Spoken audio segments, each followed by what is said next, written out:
Hello दोस्तों, मैं Mushahid study with Mushahid में आपका स्वागत करता हूं। ठीक है, आज मैं आपको लेके आया हूं क्लॉक। ठीक है, क्लॉक में 4 चीज़ें करते हैं। आज हम सीखेंगे क्लॉक। अब क्लॉक का मतलब होता है घड़ी। क्या सीखेंगे दोस्तों? घड़ी। इसमें 4 तरह के क्वेश्चन होते हैं। एक होते हैं दर्पण आधारित।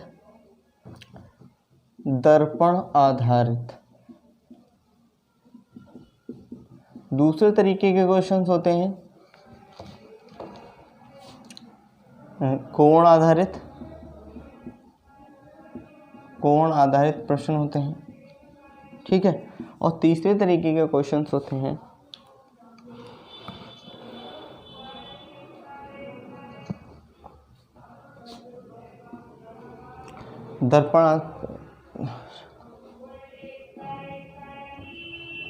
मिनट निकालने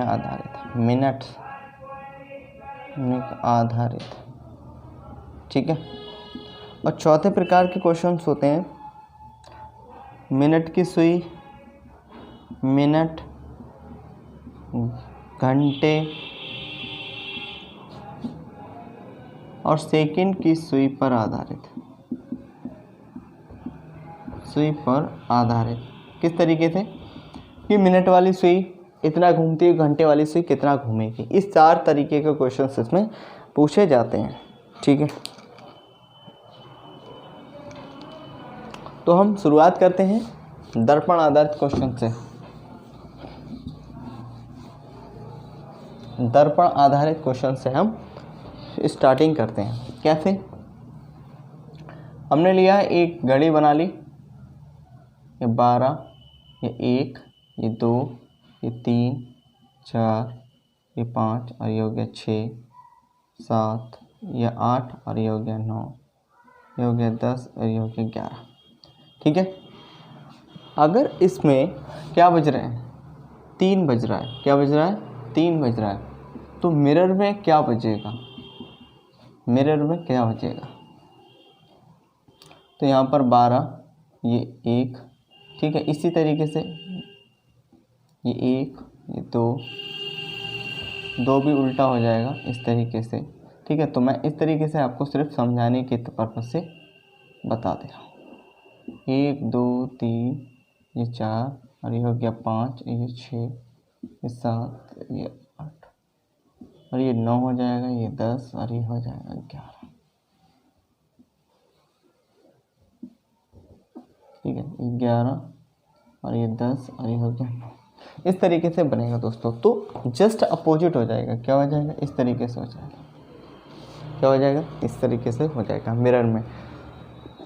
तो अगर मेरी घड़ी में मैंने उल्टा बना दिया, इस तरीके से बन रहा होगा, तो यहाँ पर क्या बन रहा होगा हमें पता चलेगा। 9 बन रहा होगा। क्या बन रहा होगा? 9 बन रहा होगा। यहाँ पर आएगा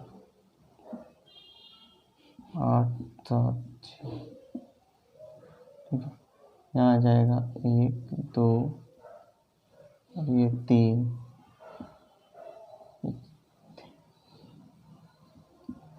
ठीक है, ये 4 और 1 5। इस तरीके से क्या बन जाएगा? अगर इस वाली घड़ी में 3 बज रहे होंगे तो इसमें क्या प्रतीत होगा हमें? 3 9 बज रहा है। अब इसको हम कैसे सीखेंगे? तो इसको शॉर्ट ट्रिक से हम जानते हैं। क्या जानते हैं? शॉर्ट ट्रिक से। अगर आपने पूरी वीडियो देखी तो आपका सिंगल क्वेश्चन भी क्लॉक का छूटेगा नहीं किसी भी एग्जाम में। ठीक है, हम इसे 12 में से घटा देते हैं। टोटल कितने घंटे होते हैं? 12 घंटे होते हैं। या हम 12 में से घटा देते हैं या फिर 11/60 में से घटा देते हैं। क्यों? इसमें से 1 घंटा ले लिए तो 60 मिनट उधर चले जाते हैं। किधर चले जाते हैं? 60 मिनट उधर चले जाते हैं। मैंने यहाँ पर लिया 3 बज रहे हैं, तो घड़ी में कितने बज रहे होंगे?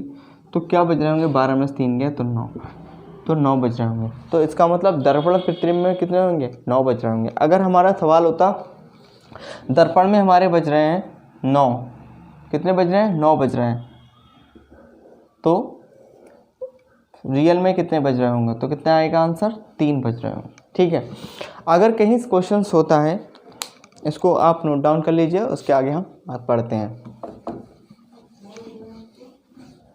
ठीक है, आगे आते हैं। हमने कहा यहाँ पर 6 बज रहे हैं, 6 बजे। अब आप कहेंगे सुबह के या शाम के, कोई भी बजे, हमें तो दर्पण देखना है भाई। 12, 6 घटा दिया अगर मैंने तो कितने बज गए? 6 बज गए। तो 6 ही बजेंगे, चेंज नहीं होते। इसका मतलब 6 पर अगर हम दर्पण में भी देखेंगे तो 6 ही बजे मिलेंगे, कुछ चेंज नहीं होगा। क्योंकि सुई कहाँ होगी हमारी दोस्तों? सुई कहाँ होगी? इस तरीके से होगी, एक सीधी रेखा बना रही होगी। अगर हमारी सीधी रेखा बन रही है,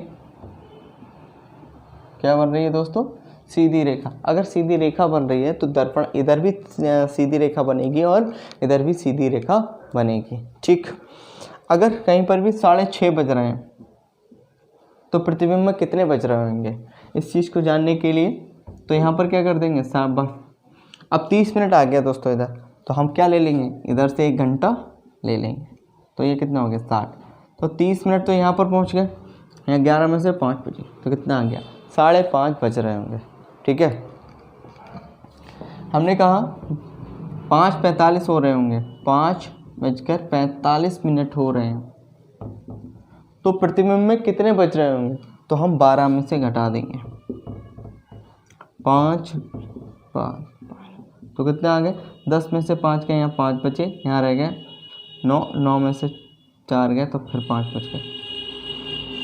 सॉरी, यहाँ पर 1 घंटा ले लिया पूरा, तो यहाँ तो 11 रहेगा, यहाँ कितने हो गए? 60, 60 में से यहाँ 15 हो गए। ठीक है, यहाँ पर हो गए 11 में 6, तो 6:15 हो रहे होंगे।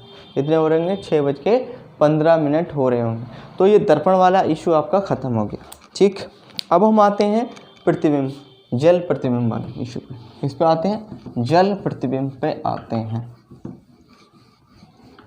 आपको ये समझ में आ गया होगा। कितना भी आंसर होता हो, कितना भी किसी भी तरीके का, तो आप इससे सॉर्ट आउट कर सकते हैं, इसको सॉल्व कर सकते हैं। ठीक है, अगर हम जल प्रतिबिंब की बात करते हैं तो जल प्रतिबिंब में क्या होता है? एक बिछा हुआ मिरर होता है, एक तरीके से क्या होता है? लेटा हुआ मिरर होता है। यहाँ पर हमने लिख दिया 12, 1, 2, 3, 4 और ये आ गया 5, ये हो गया 6, 7, 8, 9, 10 और ये होगी 11। इसी प्रकार से ये 12, 1, 2, 3, 4, 5, ये 6, 7, 8, 9, 10 और ये हो गया 11। ठीक है, अगर हमारी घड़ी में 3 बजते हैं, क्या बजते हैं? 3 बजते हैं, तो इसमें 6 बजते दिखाई देंगे। क्या दिखाई देंगे दोस्तों? ये वाली सुई नीचे दिखाई देगी, इस तरीके से दिखाई देगी। अगर 3 बज रहे होंगे, 3 में क्या होगी? घंटे वाली सुई तो दोस्तों 3 पर होगी, 12 पे होगी, तो ये 3:30 बज रहे होंगे। इसमें क्या बज रहे होंगे? 3:30 बज रहे होंगे। ठीक है, इसी तरीके से हम लेते हैं। इसको घटाते कैसे हैं? अब इसको घटाते कैसे हैं? तो दोस्तों हम यहाँ से 18:30 में से घटाते हैं प्रतिबिंब, जल प्रतिबिंब को। किसमें? जल प्रतिबिंब में। जल प्रतिबिंब में कितने में से घटाते हैं? 18:30 में से घटाते हैं। ठीक है, अब यहाँ पर अगर हम 17:90 लिख लें तो 1 घंटा हम इसको दे देते हैं। 1 घंटा में 60 मिनट होते हैं, तो 60 और 30 90 मिनट हो जाते हैं, तो हम इसमें से भी घटा सकते हैं। हमारा आंसर वही आएगा। कहीं 3 बज रहे हैं, कितने बज रहे हैं? 3 बज रहे हैं दोस्तों, 3:0 तो हम इसमें से भी घटा सकते हैं।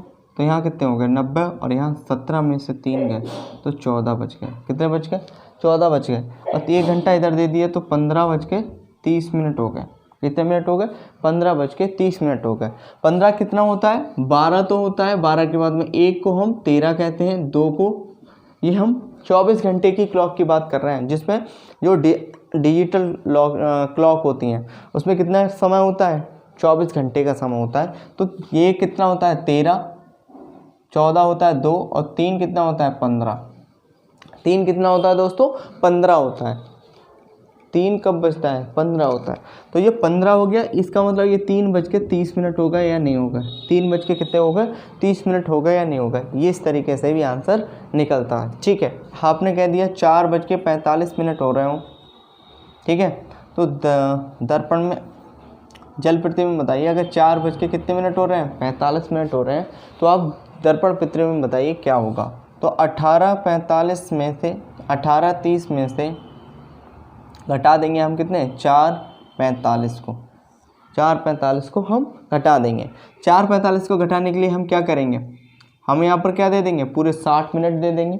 60 मिनट अगर मैं देता हूँ तो कितना हो जाएगा, 18 17 मिनट, और ये कितने हो गया, 90 17 घंटे 90 मिनट। और 4:45 को अगर मैं घटा दूँ तो कितना आ गया, 10 में से 5 गया, 5 बचा, यहाँ रह गया 8, 8 4 बच गया, ठीक है। यहाँ पर रह गया 17 में 4 13, 13 क्या बचता है, 13 क्या था दोस्तों, 13 था 1, 13 क्या था, 1 था। तो 1 बज के कितना मिनट हो रहा होगा, 45 मिनट हो रहा होगा, 45 मिनट हो रहा होगा। इस चीज़ को आपको ख्याल रखना है, क्योंकि 24 घंटे की क्लॉक में 13 1 होता है, ठीक है, 14 2 होता है, 15 3 होता है, 16 इसी तरीके से हम आगे बढ़ते चले जाते हैं, 16 4 होता है, ठीक है। इसी तरीके से हम आगे बढ़ते चले जाते हैं। जैसे मैं सबको मिटाता हूँ, आपको क्वेश्चंस देता हूँ जल प्रतिबिंब के। इस क्लास में आज हम यही सीखेंगे, जल प्रतिबिंब क्लॉक में और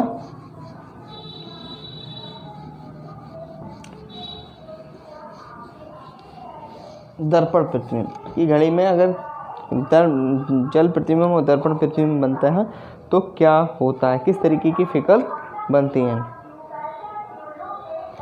जैसे कि घड़ी में कितने बज रहे हैं, 7:30 हो रहे हैं, 7:30 हो रहे हैं, तो दर्पण प्रतिबिंब व जल प्रतिबिंब बताओ, जल प्रतिबिंब बताओ। तो कौन कौन से बताना है, दर्पण प्रतिबिंब बताना और जल प्रतिबिंब बताना है। ये क्वेश्चन हमें याद कर रहे हैं। तो हमने क्या ले लिया यहाँ पर, हमने ले लिया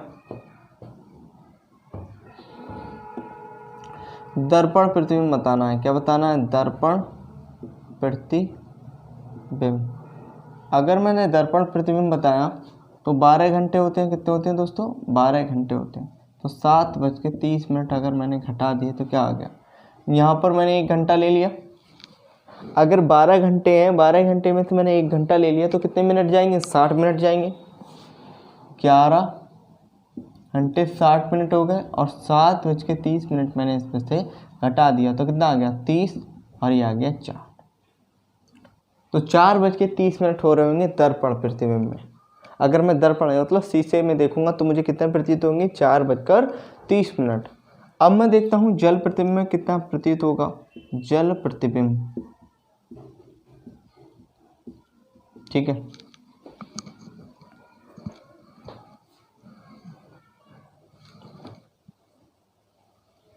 जल प्रतिबिंब में कितना प्रतीत होगा हमें ये देखना है, ठीक है। लाइट चली गई है अभी। 18:30 में से क्या घटाना है, 7:30 घटाता है तो कितना आ गया, 0 0, यहाँ आ गया 18 में से तो 11 बच रहे होंगे। तो एग्जैक्ट कितने बच रहे होंगे घड़ी में, 11 बच रहे होंगे, ठीक है दोस्तों। इन आपको जल प्रतिबिंब और क्लॉक के लिए इस्तेमाल, जल प्रतिबिंब और दर्पण प्रतिबिंब अच्छे से समझ में आया होगा। अगर आपको समझ में नहीं आया है तो आप मुझे कमेंट करिएगा कि सर हमें समझ में नहीं आएगा, दोबारा पढ़ा दीजिए, हम उसको दोबारा पढ़ा देंगे, ठीक है। मिलते हैं अगली क्लास में, ठीक है।